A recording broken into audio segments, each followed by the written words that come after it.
Nous allons présentement parler d'une thématique qui a été déjà abordée depuis hier sur les budgets participatifs. Et plus précisément, le panel portera sur budget participatif et rôle des résidents dans la gestion des villes. Une partie vient d'être abordée, la problématique de la gestion de l'environnement. Et pour en parler, nous aurons une diversité d'intervenants que je remercie déjà. Alors, je retrouve ma liste. D'abord, Jean-Jacques Yapou, directeur général de l'UVIC aussi, que je vous demande d'applaudir et je lui demande de nous rejoindre. Jean-Jacques, il est là. Très bien. Alors, c'est un plaisir de le retrouver puisqu'il fait partie des premières générations de ceux qui ont été formés sur le budget participatif en Côte d'Ivoire. Félicitations pour le travail que vous faites. Docteur Adiko Niamon Agnès, de l'Institut de géographie tropicale de l'Université Félix Houphouët-Boigny de Côte d'Ivoire. Elle est là? Parfait. Sous vos applaudissements. Alors, depuis la France, nous accueillons Diego Fernandez Varas, directeur de la Maison de la démocratie locale de Grenoble. Diego, bienvenue. On a sauté l'océan pour se retrouver en France. Ensuite, nous avons l'honneur d'accueillir l'ambassadeur Anne Lougon-Moulin, ambassadeur de Suisse en Côte d'Ivoire. Excellence, merci pour votre participation. Et il y avait un cinquième, mais qui n'a pas pu faire le déplacement, c'est le maire de Chefchaouen au Maroc. Il n'a pas pu faire le déplacement, donc nous allons travailler avec les 4 panélistes qui sont là, que je remercie énormément. Pour le cadrage, une annonce avant ou après le cadrage? Venez. Je suppose que c'est pour la vie ou la mort. Non, mais extrêmement important, vous présumez. Bonjour, mesdames et messieurs. Je suis Charles Serry, le commissaire général de cette 20e conférence. Je m'excuse de venir au micro, mais j'ai une information très importante à donner à tous nos participants qui viennent de pays frères étrangers. Alors, certains ont eu les passeports qui leur ont été pris à l'aéroport. Pourquoi? C'est la procédure normale. Mais bien évidemment parce que le paiement des visas sont à la charge des organisateurs que nous sommes. Maintenant que nous avons reçu les derniers participants venant de pays étrangers, on peut vous faire l'annonce suivante. Donc, je voudrais demander à tous les participants venus de la zone hors CEDEAO, qui ont eu des passeports qui leur ont été retirés moyennant un coupon, de bien vouloir s'inscrire sur une liste qui va circuler, pour que nous engagions officiellement la procédure du paiement des visas auprès des autorités ivoiriennes afin que vos passeports vous soient redonnés. Ça, c'est la première information. La seconde information concerne les tests PCR.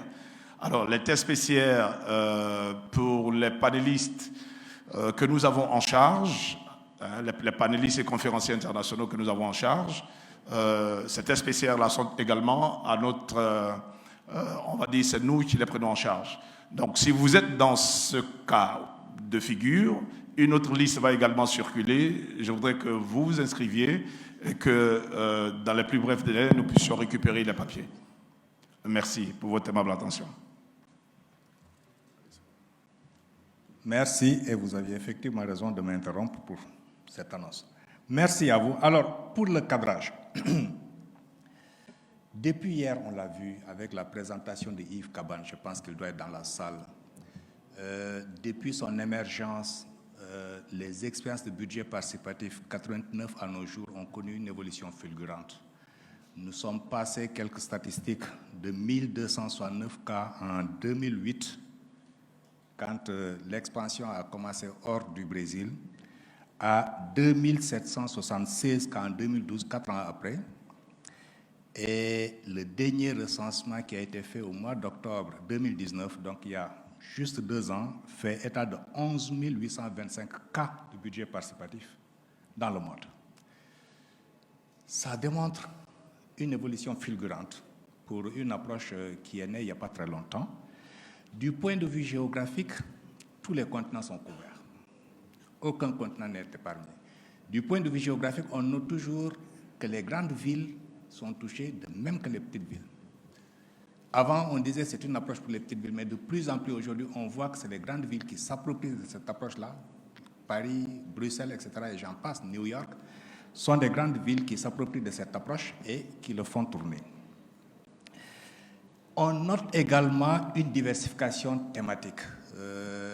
C'était une approche pour la gouvernance et de plus en plus, on voit que cette approche s'oriente vers des thématiques. La problématique des jeunes, l'inclusion des enfants, comment les impliquer à la gouvernance, l'éducation, BP dans les écoles, changement climatique. Je pense qu'on en a parlé et hier, Yves a souligné aussi le budget participatif dans la gouvernance de la sécurité alimentaire. Donc, on note une diversification des thématiques qui est forte et qui répond exactement aux besoins des communautés qui sont impliquées, aux besoins des villes qui sont impliquées et aussi aux problématiques qui touchent les populations dans ces villes-là. Cependant, il faut noter que quelle que soit la thématique, il y a des variantes, il y a des constantes. Les principes restent les mêmes. Et c'est l'inclusion des populations, c'est la participation, c'est l'efficacité et l'efficience. Et c'est aussi pour la solidarité, on l'a noté tantôt avec la présentation qui vient de se terminer, avec le panel qui vient de se terminer, notamment sur la gestion de l'environnement. Donc, une diversité de thématiques, des variants qui restent, notamment sur les principes, et c'est ce que nous allons voir aujourd'hui avec ce panel-là, qui sera consacré au budget participatif et comment impliquer les citoyens depuis les territoires. Pour en parler, nous n'avons malheureusement qu'1 heure. C'est une grosse contrainte, mais il faut faire avec. Pour le cadrage, je vous suggérerais, si vous avez déjà préparé des présentations, c'est ce que j'ai compris, vous avez 10 minutes pour le faire. Donc, 4 fois 10 minutes, on a 40 minutes et il nous restera 20 minutes pour échanger avec la salle. Et donc, sans plus tarder, je vais commencer par ma gauche. Comme j'ai le plaisir de recevoir des grosses autorités, des directeurs et son Excellence, donc je vais commencer par la Côte d'Ivoire, Jean-Jacques Yapou, qui est directeur général de l'UVIC aussi, et qui va faire sa présentation d'1 dizaine de minutes. Et ensuite, on va passer à tour de rôle. Jean-Jacques, si vous êtes prêt, vous avez un PowerPoint ou pas? Tu en as? Tu peux y aller directement. Est-ce qu'il a un micro? Oui, vous pouvez venir. Très bien.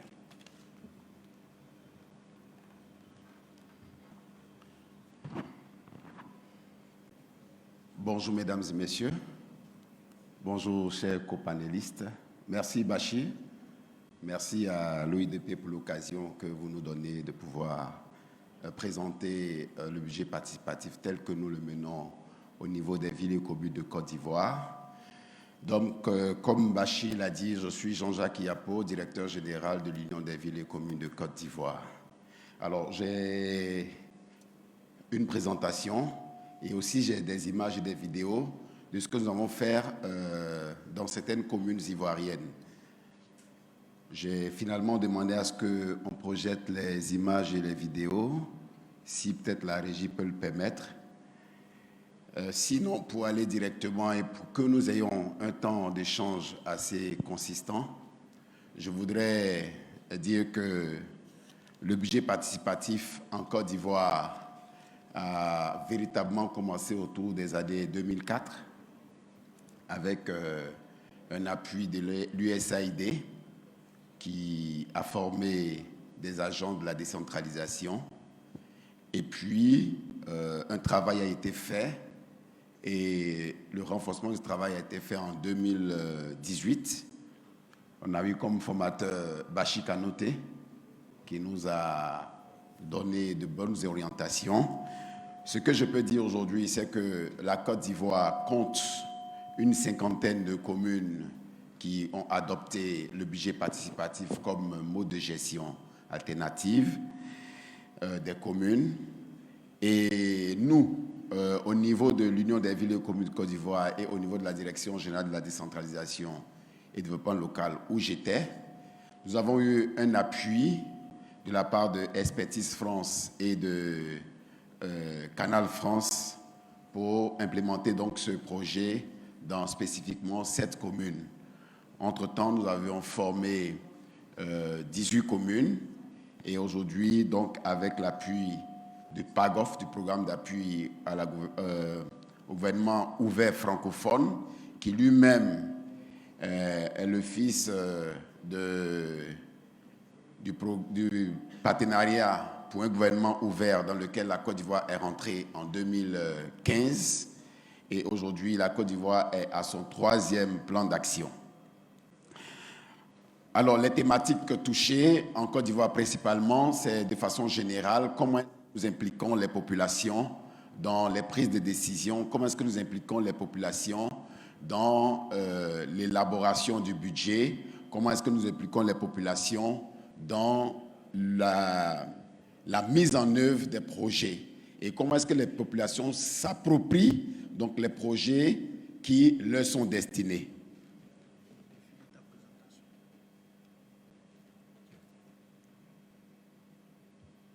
Je ne pense pas que ce soit le mien. Là, nous sommes au Sénégal. Hein. Merci. Alors, ce qui est touché, donc, c'est déjà d'inculquer le budget participatif. Et comment nous avons fait? Nous avons déjà fait un plaidoyer parce qu'il faut le dire, il y a deux situations qui peuvent se présenter. Soit c'est l'autorité municipale qui décide, soit c'est un plaidoyer fait par la société civile qui trouve important de pouvoir se voir confier la co-construction de tout ce qui va se passer sur le territoire municipal. Et l'approche que nous avons choisie, donc, c'est de faire le plaidoyer, nous, en tant que Direction générale de la décentralisation ou en tant que UVIC aussi, faire le plaidoyer auprès des maires. Et donc, nous avons fait ce plaidoyer et 7 mairies ont accepté d'aller avec nous, avec le PAGOF. Mais nous allons parler spécifiquement, ce que j'avais préparé, c'était déjà la décision politique prise par certains maires, donc celui de Yakassi à Tobro, celui d'Agou et celui de Tia-Salé. Nous allons nous attarder sur la situation particulière de Tia-Salé, qui fait cas d'école en Côte d'Ivoire, parce qu'il y a une sorte de synergie entre les populations aujourd'hui et leurs élus locaux, surtout leur conseil municipal. Alors cette mairie est dirigée par le maire Assalé Timoko, qui devrait en principe être là parce que nous avons voulu le mettre en avant pour qu'il partage son expérience du BP. Malheureusement, il a eu une contrainte de temps et donc il m'a demandé de le remplacer. Et c'est ce que je suis en train de faire. Alors, nous avons présenté le projet avant que le maire n'arrive. Ça aussi, c'est quelque chose qu'il faut retenir. Nous avons présenté le projet en 2017. Et en 2018, ça a été accepté en 2017. En 2018, le maire Assalé Timoko arrive et il adopte le principe. Je ne vais pas m'étaler sur les procédures, mais aujourd'hui, comme le maire du Sénégal l'a dit, vous avez des conseils de quartier au niveau de Tia-Salé qui existent. Des conseils de quartier qui prennent en compte tous les acteurs, toutes les sensibilités. Même les personnes vulnérables sont prises en compte dans ces conseils de quartier qui font un travail de recension des difficultés au niveau de leur quartier, qui font une priorisation et qui remontent ces informations à la communauté, au conseil municipal, via ce qu'on appelait le forum des délégués. Parce que nous avons, partout où nous passons, nous subdivisons la commune en plusieurs zones, selon des critères sociologiques, des critères de solidarité et autres. Nous subdivisons pour pouvoir mieux impliquer les populations et pour que personne ne soit laissé pour compte.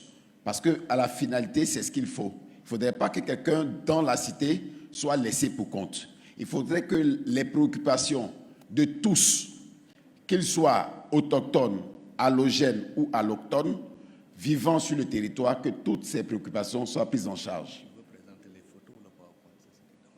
Les photos, peut-être pour voir que je ne suis pas en train de dire des choses virtuelles.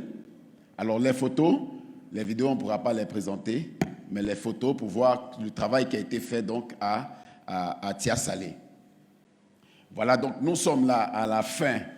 Nous sommes à la fin du processus et ça, c'est le forum communal où les délégués ont recensé les difficultés de leur quartier. Et ils ont fait une priorisation. Ils sont venus au conseil municipal avec 21 projets. Mais comme déjà en amont, avec le système que nous avons mis en place, le maire a mis en place des conseils de quartier qui lui remontaient à chaque fois les informations des difficultés vécues dans le quartier. Dans l'élaboration de son programme triennal 2021 dans lequel nous sommes, il a pris déjà en compte 17 des 21 projets qui étaient venus, qui émanaient des résultats du budget participatif. De sorte que quand nous sommes arrivés à cette étape de conseil de forum communal où tout le conseil municipal est assis, tous les délégués des quartiers sont assis et les populations qui les ont mandatés sont assises, les délégués présentent les projets pour que les populations se rendent compte que ce sont les projets qu'ils ont proposés qui viennent finalement au conseil. Le conseil les récupère et les conseils regardent à l'intérieur comment est-ce, parce que je ne vais pas dire au départ, sur les 7 communes que nous avons, Yakassé a donné 10 millions pour les projets qui vont résulter du budget participatif, Agou 14 millions, Oumé 5 millions, dernièrement Grand Laou a donné 10 millions, mais la commune de Tia-Salé, le maire a donné 60 millions. Il a dit, met 60 millions à la disposition des projets qui vont venir du budget participatif. Et quand nous avons fini le programme, le forum communal, il est resté 4 projets sur les 21 avec lesquels les populations sont venues, parce que le travail préalable qu'il a fait, c'était de récolter les besoins à la base. Il a permis donc aux populations de s'exprimer. Et son slogan, il dit que quand nous avons fini ce conseil, ce forum communal, il a dit si on réussit, l'année qui suit, en 2022, il met 100% de son budget d'investissement à la disposition du budget participatif parce qu'il est élu pour satisfaire les besoins des populations. Et si les besoins des populations peuvent être pris en charge par le budget de la commune, il ne trouve pas pourquoi est-ce que lui va faire un programme ou des projets en dehors de ce que les populations veulent. Voilà un peu le témoignage que je voulais rendre de la pratique du budget participatif tel que fait à Tia-Salé. Pour dire qu'aujourd'hui, les populations ont un rôle important et central dans les questions de développement local.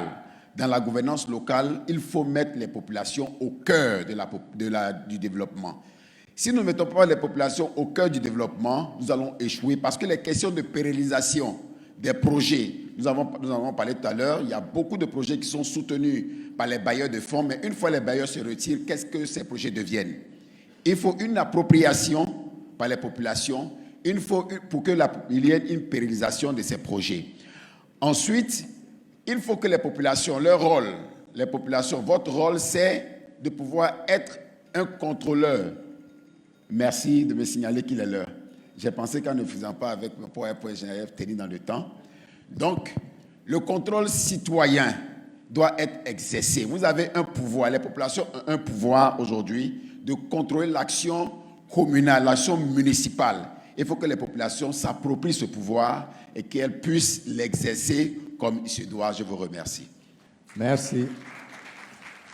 Merci Jean-Jacques pour cette présentation. Le maire n'est pas là, mais je pense que vous avez rapporté l'essentiel de ce qui s'est fait et surtout de la manière où les projets partent de la base et arrivent au sommet, notamment au niveau du conseil municipal. Et surtout, quelque chose d'intéressant que je retiens, si ça réussit cette année, l'année prochaine, c'est l'essentiel de mon budget qui va être orienté vers ça. Merci, merci pour cette présentation. Et surtout, merci aussi pour la gestion du temps. Alors, deuxième intervenant, ce sera Madame Dr Adiko Niamon Agnès, de l'Université Félix Houphouët-Boigny. Vous avez 10 minutes. J'ai 10 minutes.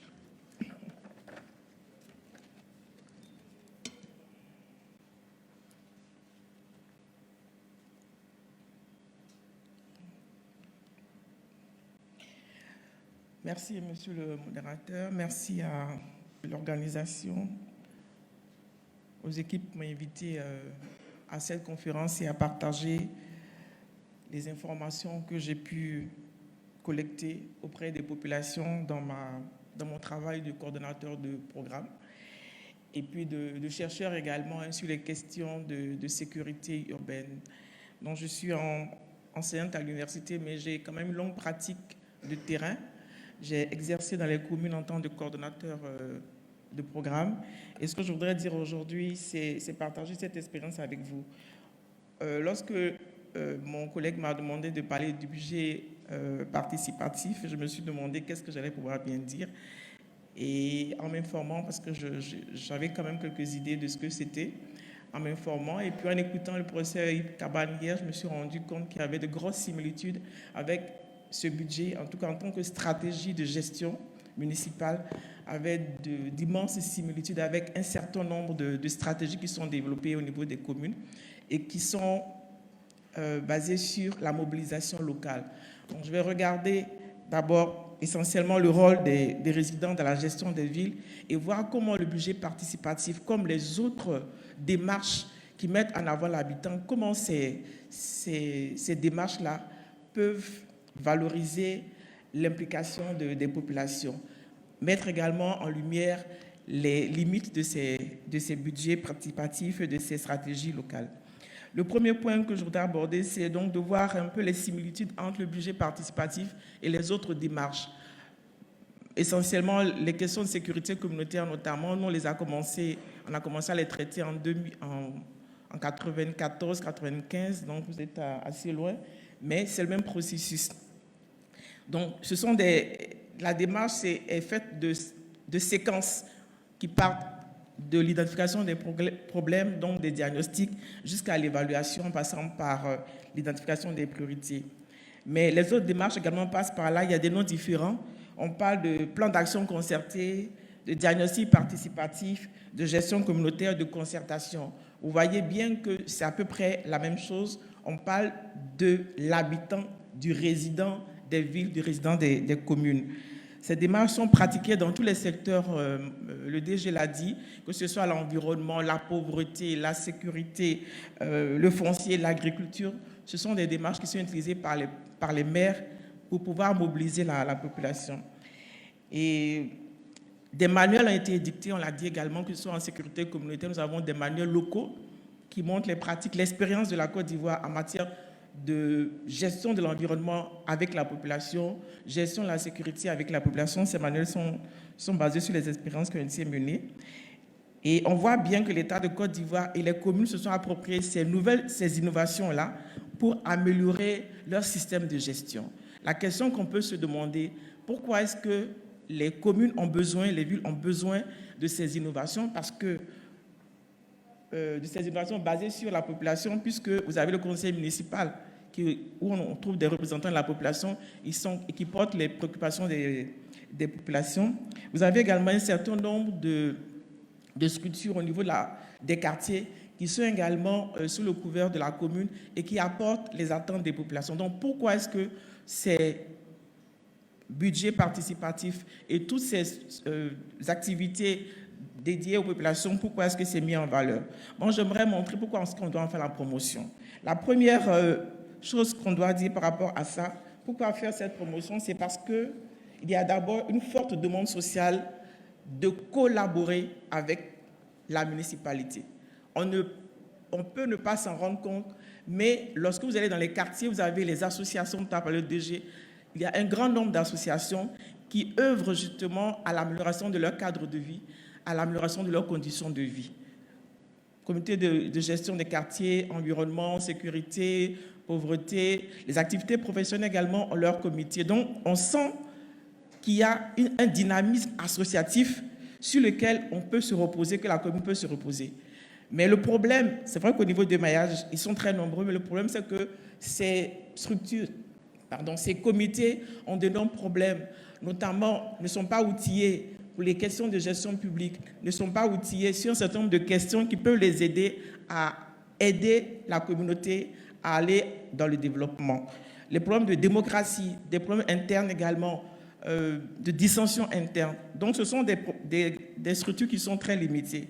Donc, il me semble que le budget participatif, comme les autres démarches participatives, sont des opportunités pour ces populations-là d'apporter leur contribution au maximum aux autorités municipales. Et c'est pour le maire un levier également pour mobiliser l'ensemble de ces structures au développement des communes.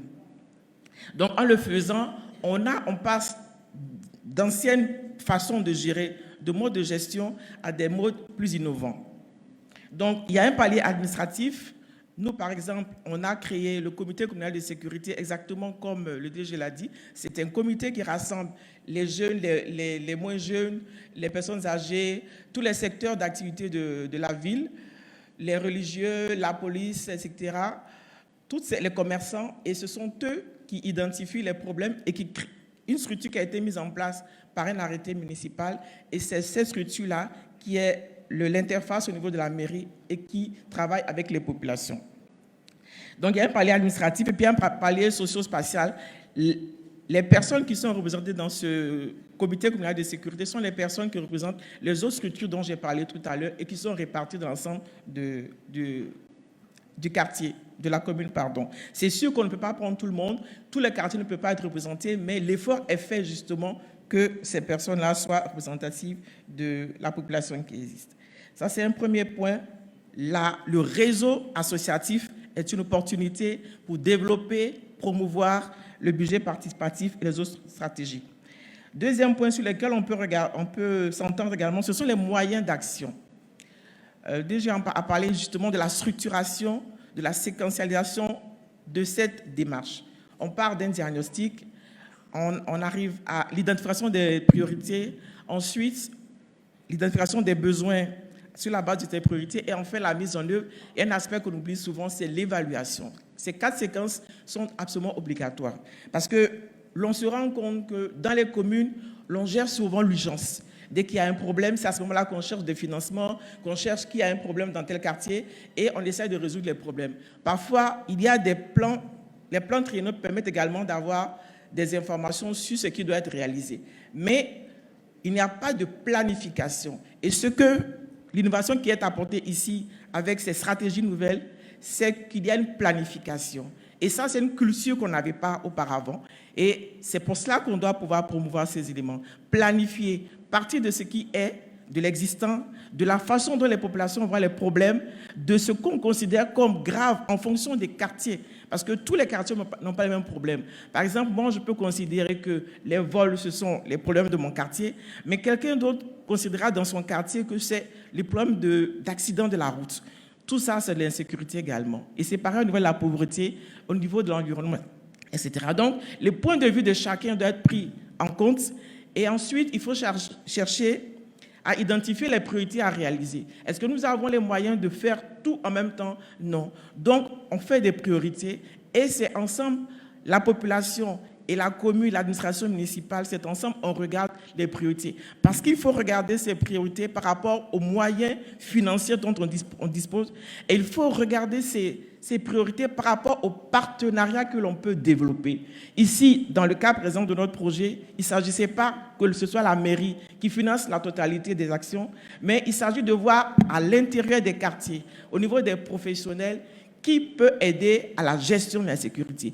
Parce que les transporteurs ont leurs problèmes, les religions ont leurs problèmes, ceux qui habitent dans les quartiers résidentiels ont leurs problèmes, les quartiers démunis ont leurs problèmes. Donc, on doit savoir qui peut aider à mobiliser des financements ou des ressources humaines ou des technologies pour pouvoir résoudre les problèmes qu'il y a à résoudre.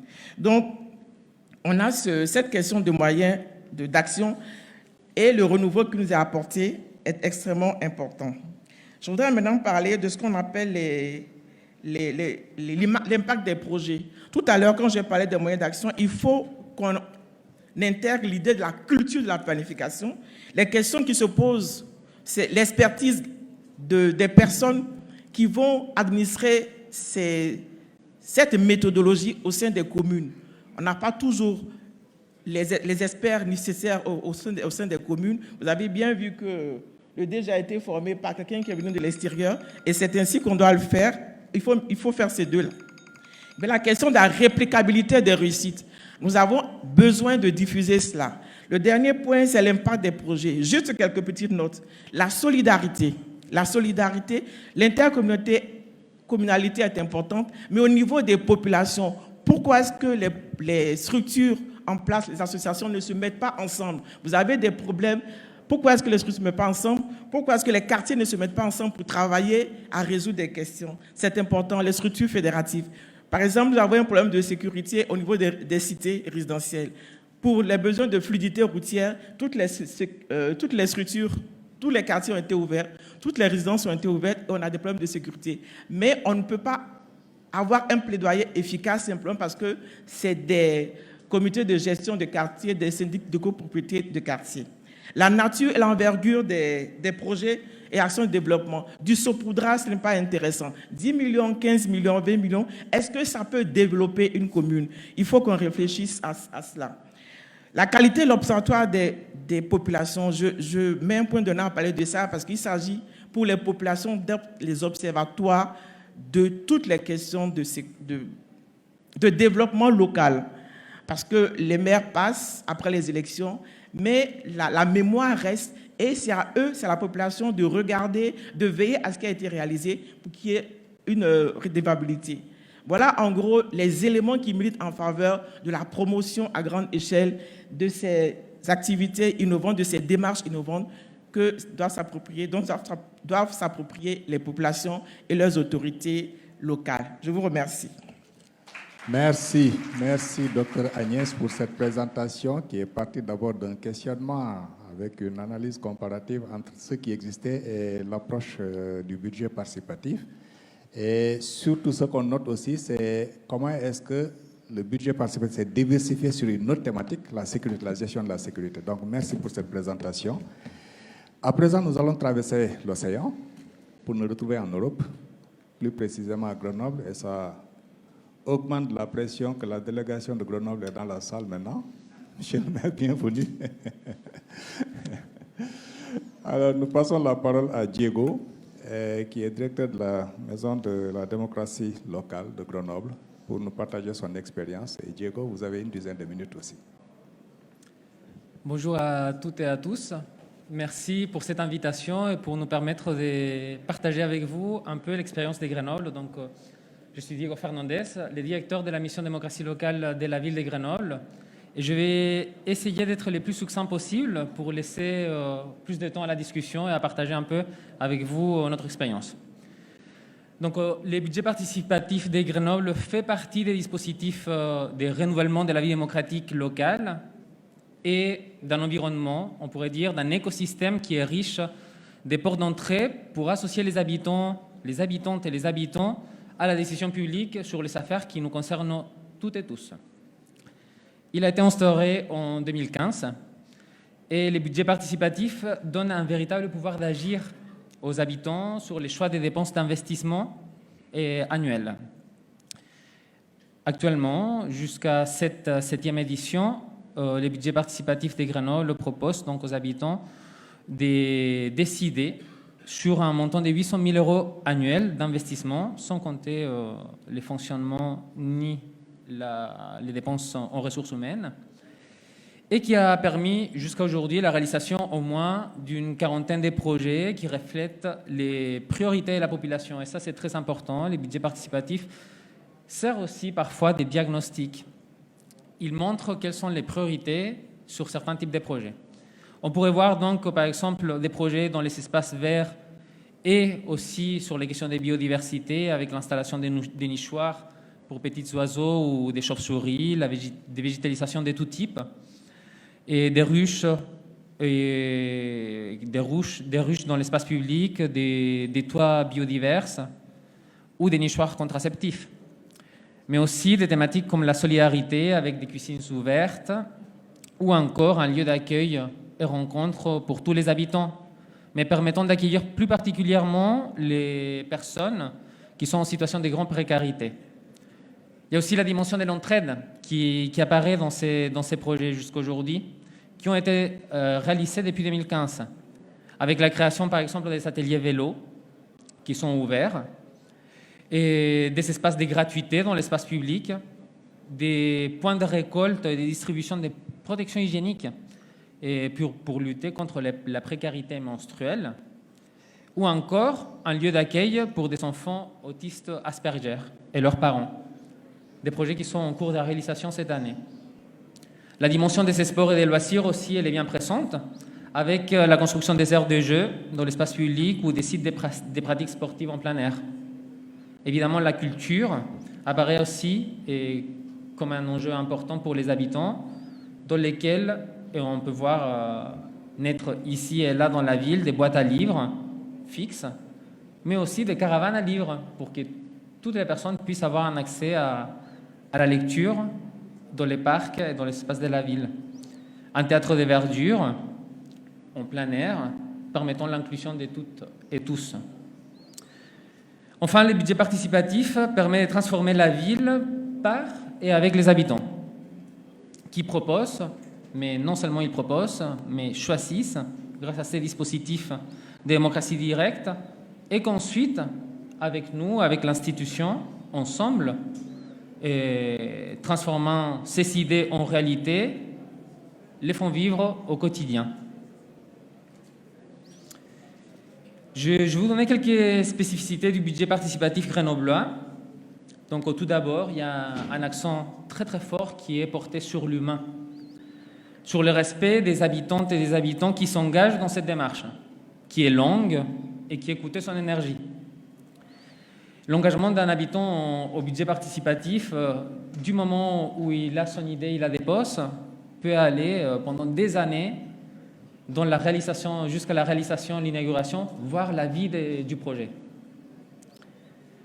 Et la mise en œuvre du budget participatif à Grenoble se caractérise donc par un accompagnement individualisé des porteuses et des porteurs des projets, dès le dépôt des idées jusqu'à la réalisation et à l'inauguration, permettant la constitution d'une sorte de communauté des Grenobloises et des Grenoblois qui sont engagés et qui, aujourd'hui, se sont autodénommés les ambassadeurs du budget participatif.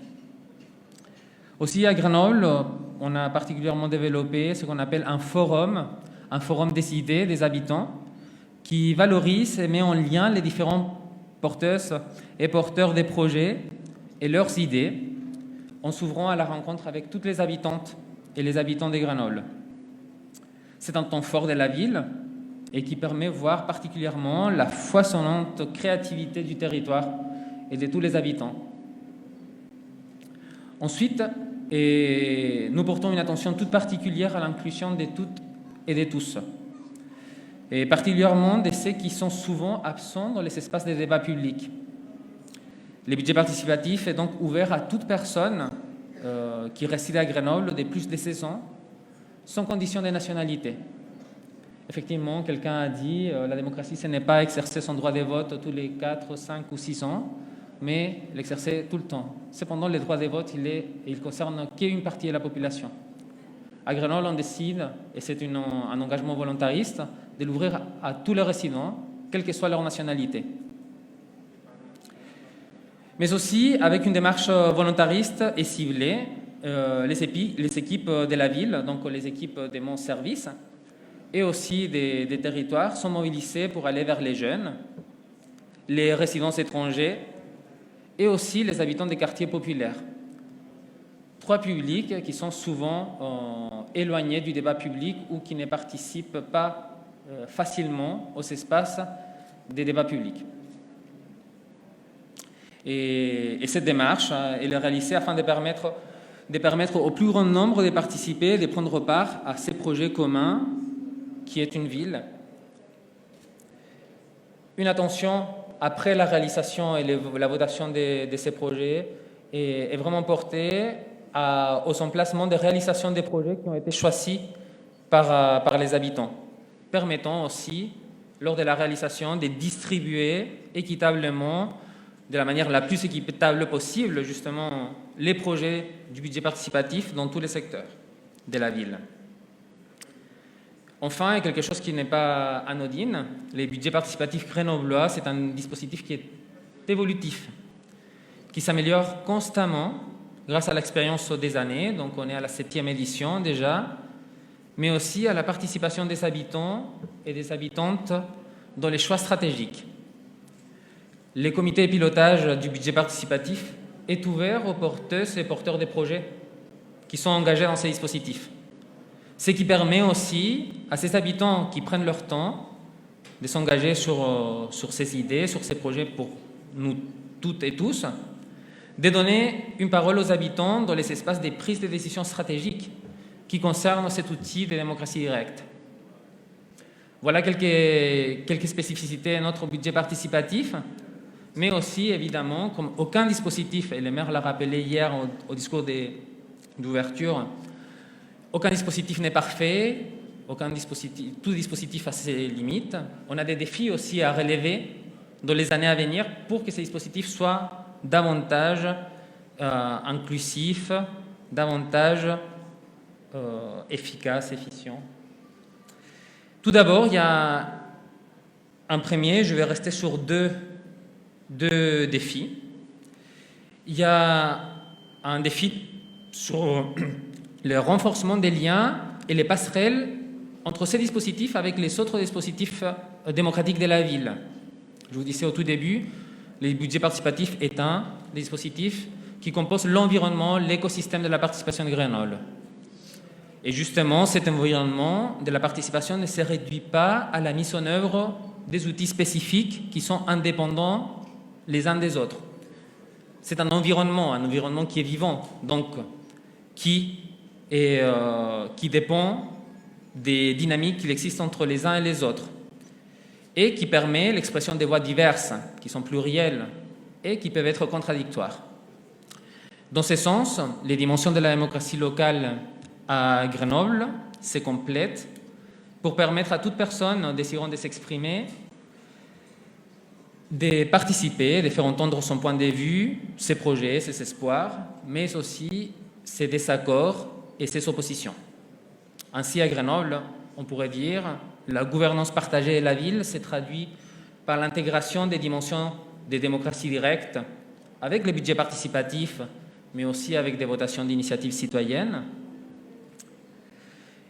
des démocraties d'interpellation, avec un droit particulièrement donné aux oppositions politiques, avec des questions orales qui sont ouvertes aussi aux citoyens, avec des dispositifs de prise en compte des interpellations citoyennes, des démocraties participatives de manière plus générale, avec des conseils différents, et sur les quartiers politiques de la ville, avec des consultations et des conventions, et aussi avec la dimension du faire par la démocratie contributive, avec des dispositifs tels que les chantiers ouverts au public, les fonds de participation des habitants ou végétalistes à ville.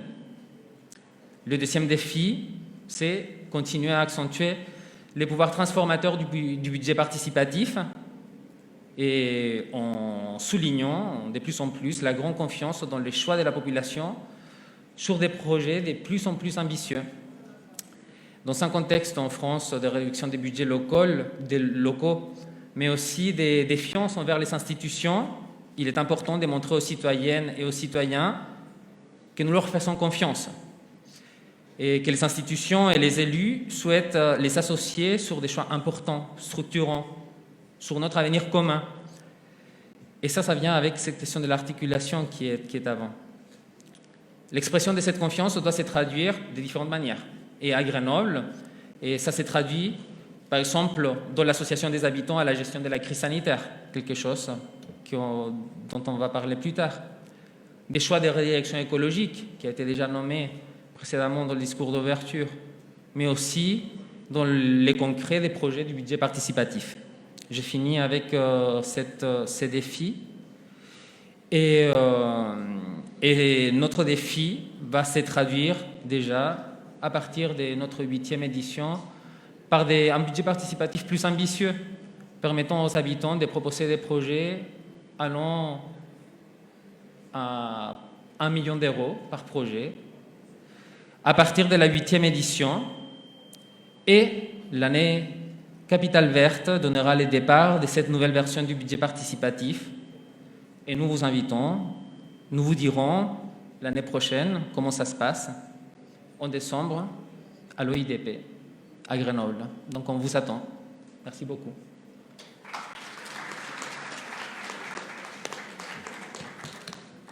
Merci Diego pour cette présentation. Nous notons que c'est la 7e édition ça a été fait en 7 éditions.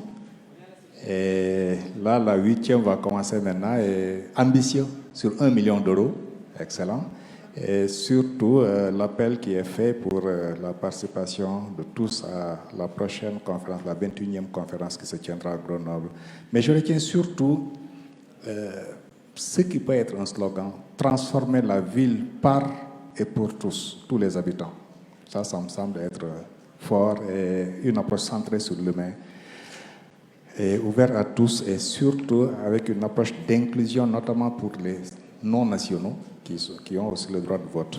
Merci, et aussi d'avoir partagé les quelques défis que vous avez. Merci Diego pour cette présentation. Alors, je n'avais pas reconnu le président de l'OIDP qui est rentré dans la salle, Michel Maire. Bonjour à vous et bienvenue en salle. Merci. Alors, dernier intervenant, ça va être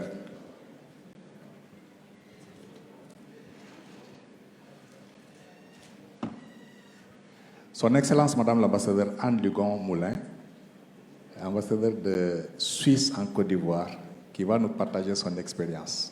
Excellence, merci d'être là et merci aussi pour la parole. Vous avez une dizaine de minutes sous vos acclamations. Merci. Chers participants, chers organisateurs, merci beaucoup de me donner cette opportunité d'expliquer dans quel cadre le budget participatif s'insère dans mon pays. Il s'insère dans une structure de gouvernance extrêmement large, décentralisée, qui est héritée de notre histoire et de notre culture. Et la structure de l'État dans mon pays, en fait, permet la participation du citoyen à tous les échelons du gouvernement, et c'est ce que j'aimerais expliquer par 2 mécanismes principaux. Le premier, c'est le fédéralisme, et le deuxième, c'est la démocratie directe qui est inscrite dans notre Constitution. L'interlocuteur précédent en a parlé beaucoup au niveau local. Je vais vous parler de cela au niveau fédéral, au niveau d'un État, de ce que ça veut dire. Mais commençons par le fédéralisme. C'est intéressant de constater que nous sommes construits, la Suisse, de bas en haut, depuis 700 ans, donc par une série d'alliances de territoires qui étaient tous autonomes. Ils le sont restés jusqu'à 1848, date de l'entrée en vigueur de la Constitution fédérale, donc de la Constitution de l'État central. Mais ça explique pourquoi les 26 cantons, donc nos 26 régions, et les 2000 communes qui les composent, sont restés extrêmement autonomes, soit du point de vue financier, puisqu'ils sont grandement majoritaires dans la ponction fiscale. Donc l'État central en Suisse ponctionne uniquement 20% des impôts, 80% des impôts est levé soit par les régions, soit par les communes. Ils sont restés extrêmement autonomes en matière de tâches de l'État, par exemple l'éducation, la santé, la police, l'aménagement du territoire sont aux mains des cantons et pour certains des communes. Et ça n'est pas une délégation de compétences de l'État central, c'est véritablement un principe de subsidiarité qui domine, c'est-à-dire que quand on estime qu'une autorité est plus proche du citoyen, elle est meilleure dans la délivrance des services publics et donc elle a le mandat de délivrer ce service public. Elle n'est pas déléguée par une autorité centrale. Cela se traduit évidemment par le fait qu'on a la séparation des pouvoirs, les 3 exécutifs, législatifs et judiciaires, à tous les niveaux, évidemment sous forme d'élection. Donc c'est intéressant de voir que dans les communes, au niveau 3 donc du fédéralisme, on a précisément tout le mécanisme des budgets participatifs qui sont le mandat des assemblées de citoyens pour les plus petites communes, ou par délégation, par élection, un conseil citoyen qui a été élu et qui joue le rôle de législatif et qui décide du budget d'une commune, de son utilisation, qui le valide et qui, enfin, l'expertise une fois qu'il a été réalisé. Et c'est extrêmement important parce que, comme je l'ai dit avant, ce n'est pas des transferts qui arrivent de l'État fédéral que ces assemblées de citoyens doivent gérer. C'est les impôts qui sont prélevés localement par la commune. Donc il y a un sentiment de redevabilité extrêmement fort des autorités locales, de ces assemblées de citoyens, de ces conseils citoyens envers une population qui paye des impôts et qui, si j'ose m'exprimer ainsi, veut en avoir pour son argent. Ce que l'État fédéral fait maintenant, parce que j'en suis quand même une représentante et je dois expliquer jusqu'au bout la structure, c'est qu'alors on va s'occuper au niveau fédéral de ce qu'on appelle la péréquation financière. Donc les cantons riches qui ont plus de capacité fiscale vont transférer une partie de leurs ressources aux cantons pauvres. Et ça, c'est fait via des mécanismes que l'État fédéral met en place pour assurer une certaine neutralité et une certaine expertise.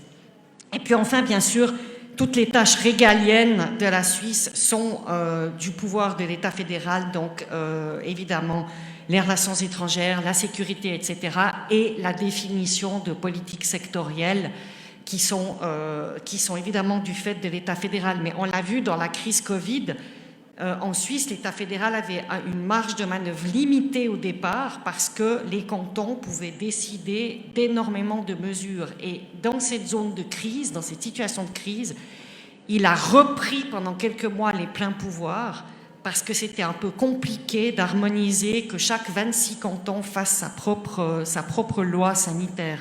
Donc l'État fédéral a dû reprendre du pouvoir durant la crise Covid. Voilà en gros le fédéralisme, ça permet une grande autonomie et la philosophie c'est la redevabilité. Plus on est proche du citoyen, plus on connaît ses besoins, plus on essaye d'y répondre et on se sent redevable vis-à-vis de lui. La Suisse a de gros programmes de décentralisation dans plusieurs pays de la région, pas en Côte d'Ivoire mais dans de nombreux pays en Afrique et particulièrement au Sahel. J'en viens maintenant à la démocratie directe très rapidement. Je pense qu'on peut dire qu'on a le système de démocratie directe, je pense, le plus abouti au monde, puisque au niveau fédéral et au niveau cantonal, les citoyens peuvent proposer à votation populaire n'importe quand, à peu près n'importe quel sujet, ce qui fait qu'on vote en Suisse environ 12 à 15 fois par an. Pour ça, c'est très simple. Un groupe de citoyens n'a qu'à obtenir 100 000 signatures valides, donc de gens domiciliés en Suisse, pour proposer un sujet. Si ces 100 000 signatures sont validées, le sujet est proposé en votation populaire pour une modification de la Constitution.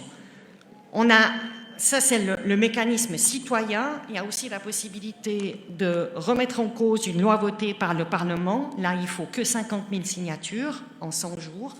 Et puis, le référendum obligatoire. Toutes les modifications de la Constitution qui sont décidées par le Parlement doivent être validées par le peuple.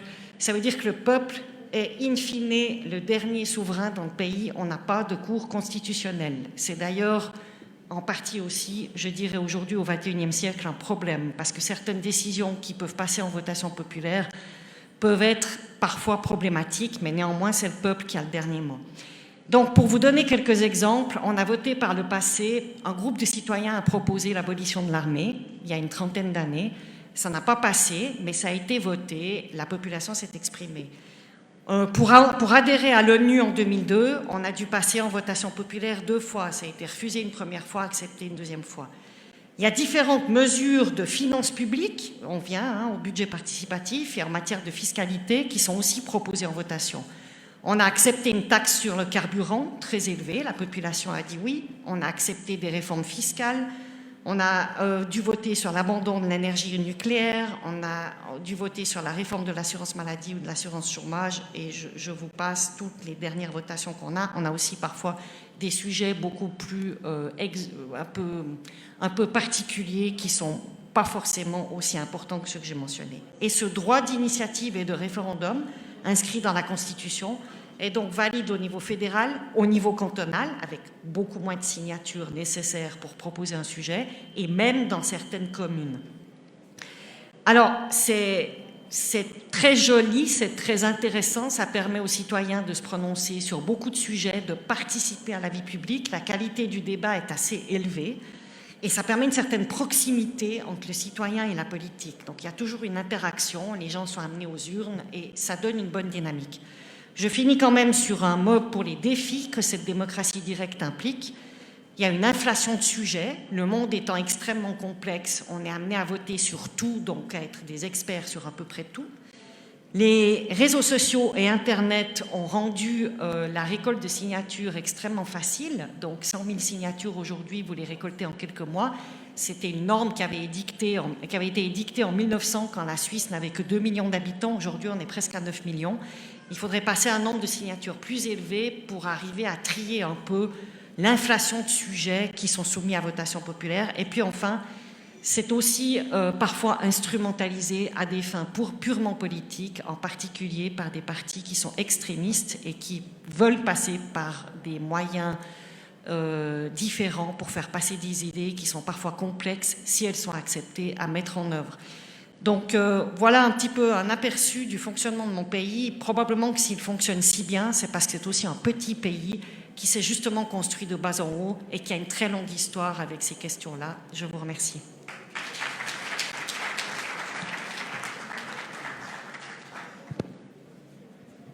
Just on time, à 49 secondes près.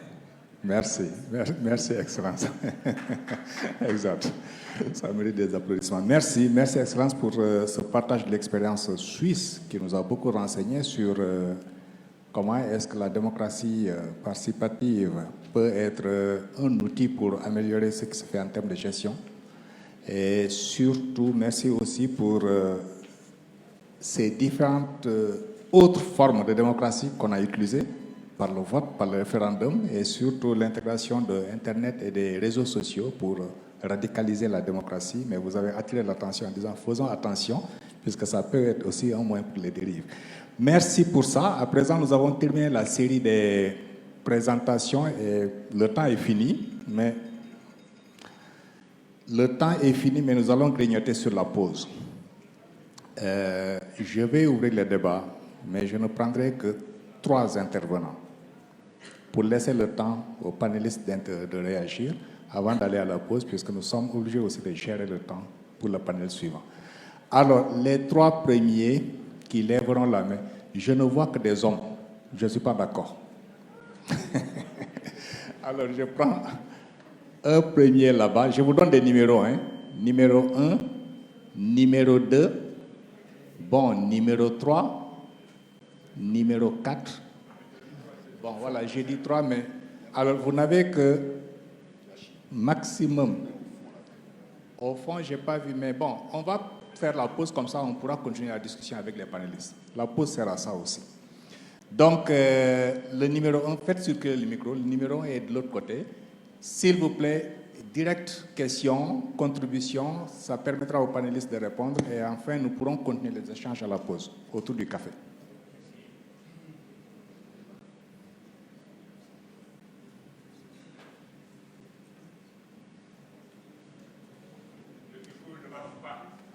Je vais vous donner celui-là.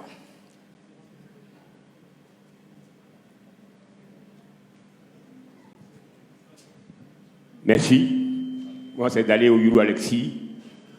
Je pense que le thème du débat, c'est démocratie participative. Le mot démocratie, c'est ce que nous fatigue en Afrique. Peut-être que l'interprétation du mot démocratie peut être très difficile. Le maire à Salé, le maire qui a Salé a vraiment démontré comment la démocratie participative se effectue dans sa commune.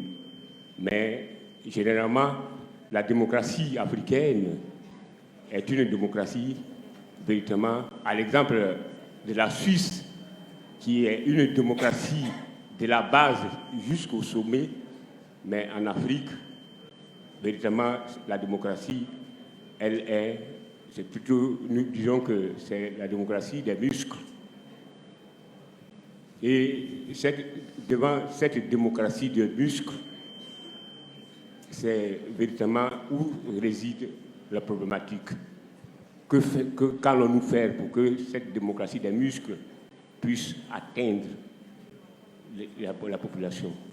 Je vous remercie. D'accord. Merci. Merci, premier intervenant. Le deuxième, c'était une dame, par là au milieu.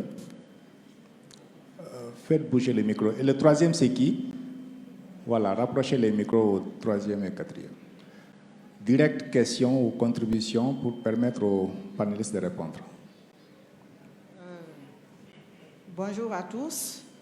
Je suis Madame Silla, présidente du conseil syndical à Cocody. Alors, nous remercions tous les panélistes. Nous avons parlé ici de démocratie participative. On nous a parlé de beaucoup de modèles. Il y a le modèle Tia Salé, il y a le modèle de l'ambassadeur de Suisse. Alors, nous voulons que vous nous indiquiez quel est le meilleur modèle à suivre à Cocody. Je vous remercie.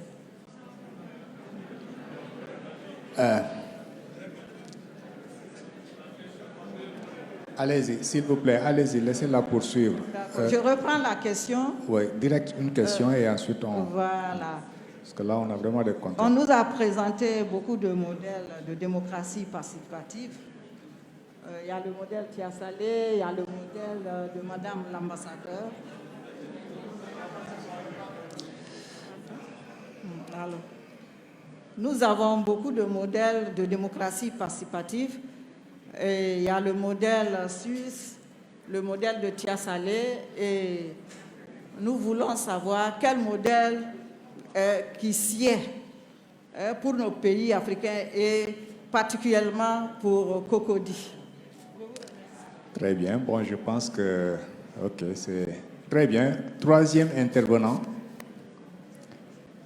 Question directe, s'il vous plaît. Mais moi, c'est Dr Bamba, le maire de Worofla. C'est plutôt une contribution. OK, excellent. Je tenais à dire merci aux différents intervenants et dire au DG de l'Ivocratie qui peut compter Worofla parmi les communes qui ont adopté le budget participatif. Parce que chez nous, nous sommes allés encore plus loin. Au lieu de découper les quartiers et faire venir les communautés, nous avons commencé par comment est-ce qu'on allait constituer le conseil municipal. Toutes les sensibilités sont représentées dans le conseil municipal. De telle sorte que lorsque nous allons faire le programme triennal, il suffit de réunir les conseillers, chacun va dans sa communauté pour aller prendre les besoins. Depuis que nous sommes aux affaires depuis 2019, le programme triennal est élaboré ainsi. Merci. Donc je peux dire que vous pouvez m'ajouter sur les communes qui font le budget participatif. Je dirais parler encore plus loin pour dire qu'on n'a pas encore insisté sur un des avantages de ce budget. Chez nous, par exemple, sur nos tropiques, nous avons parfois des problèmes avec l'édifice public. Lorsqu'il y a le budget participatif et que c'est la population même qui a décidé qu'on fasse cet édifice, parfois c'est elle-même qui se met comme protecteur de cet édifice. Donc ça améliore le rapport de la population à nos investissements de telle sorte qu'on a une rentabilité encore plus efficace. Donc ça fait l'un des avantages de cela. Pour finir, je dirais que moi je dis merci au gouvernement de Côte d'Ivoire, au gouvernement actuel, parce que lorsque moi la population vient avec ses projets, c'est une petite commune, je n'ai pas assez de budget, les budgets les plus costauds, je prends par exemple, j'ai été voir le DG de l'ONEP pour dire que dans ma population actuellement, la priorité des priorités, c'est l'eau. Si je ne règle pas le problème de l'eau, c'est que je ne suis pas maire. Il dit, monsieur le maire, c'est tout ce qu'on vous demande. Ça fait combien? Ça fait un budget de 170 millions. Nous vous accompagnons. Et ça a été réalisé. Ça a été la même chose que Côte d'Ivoire Énergie. Lorsque nous avons vu que les besoins de la population, c'était de l'énergie, c'est-à-dire que les compteurs sociaux, c'est-à-dire compteurs économiques, en plus aussi les extensions. Et lorsque nous avons porté, ils ont dit oui, effectivement, le pays c'est comme ça. C'est ce qu'on demande aux maires. Et ils nous ont accompagnés également. Donc, c'est ce témoignage-là, je voulais apporter. Merci, Michel Maire. Expérience intéressante et surtout, insiste, il ne faut pas l'oublier dans la liste de ceux qui des expériences à faire. Alors, on me signale que la liste qui circulait test Covid et visa a été bloquée quelque part. Si vous pouvez remettre la liste à la jeune dame qui est juste au milieu de la salle. Ça y est, c'est bon? Très bien. Alors, dernier intervenant. Merci beaucoup, Bachir, et merci aux différents panélistes. Félicitations. Dans vos exposés, nous avons senti qu'il y a cette propension à louer le budget participatif. Mais est-ce que vous pensez qu'il n'y a que des aspects positifs? Notamment quand on pense à ces populations qu'on invite brutalement à participer au processus décisionnel sans que ces populations soient forcément capacitées.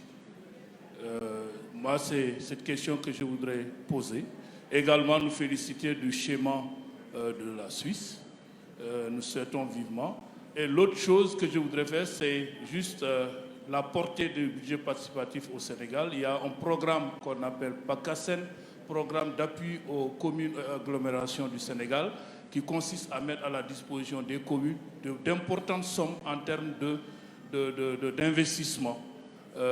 Et c'est assujetti à la pratique du budget participatif. La commune de Tambacounda est passée progressivement les 3 dernières années de 75 millions d'appui à 510 millions et nous attendons 615 millions parce que nous avons pratiqué le budget participatif dans la conception du budget. Je vous remercie. Merci Michel Maire pour cette approche où le Sénégal institutionnalise un peu en passant par la conditionnalité de l'application de l'approche du budget avec des consultations des citoyens. Alors, à présent, dernier intervenant, Michel Maire est président de l'OIDP. Merci, M. Bachir. Merci à tous les participants. Mais on va mettre... Excellence, merci encore pour votre intervention. Je crois qu'on va vous solliciter pour avoir des gens qui vont venir former nos gens à la démocratie pour pouvoir faire participer les uns et les autres et être un peu plus réalisés. J'ai entendu une dame qui a dit quel est le type de démocratie au niveau de la... J'apporte juste une petite contribution. Vous savez, à un moment, il faut que tout le monde sache que les conseils municipaux appartiennent à tous les administrés, de telle sorte que vous puissiez décider vous-même des différents projets que nous allons mettre en place. C'est pourquoi lorsqu'on fait un conseil, on invite la population à participer et à donner, si vous voulez, un back-off après son avis. Mais vous devez savoir aussi que lorsque vous voulez qu'un maire vous serve, que les administrés, que les conseillers vous servent, vous devez respecter aussi les différents projets des autorités. Je profite de la tribune pour dire, vous avez vu qu'on a commencé à faire les trottoirs, Je vous demande de participer, de donner vos avis sur ces trottoirs qui sont faits, mais qui sont réservés à vous-même pour pouvoir faire du sport, marcher, c'est la santé, et non occupé de façon, merci, vous-même vous êtes en train de répondre, anarchique, pour des commerces, non. Lorsque vous voulez faire un commerce, vous venez au niveau de l'administration, vous demandez l'autorisation, on vous donne l'autorisation si c'est possible ou pas. Tout ça, c'est la participation que vous avez pour votre commune. Donc, je profite de cette tribune pour vous dire, on est là pour vous, on est là pour améliorer votre environnement, on est là pour améliorer votre condition de travail, mais il y a des endroits où il faut se mettre pour travailler. Dans tous les cas de figure, comment on appelle ça, les clients vont venir chez vous. Lorsqu'on vous mettra dans un endroit dédié, les clients viendront parce qu'ils auront besoin de manger, ils auront besoin d'acheter des fleurs, ils auront besoin. Ce n'est pas parce que vous êtes sur la route que forcément les gens vont acheter. Donc, je profite pour vous dire, madame, oui, quel est le type de démocratie, quel est le type de participation, mais c'est vous-même, c'est le civisme que nous devons prendre en compte et avec ça, vous allez voir que notre commune sera une commune verte comme Grenoble, une commune où il fait bon vivre. Bon, c'est Cocody. Merci.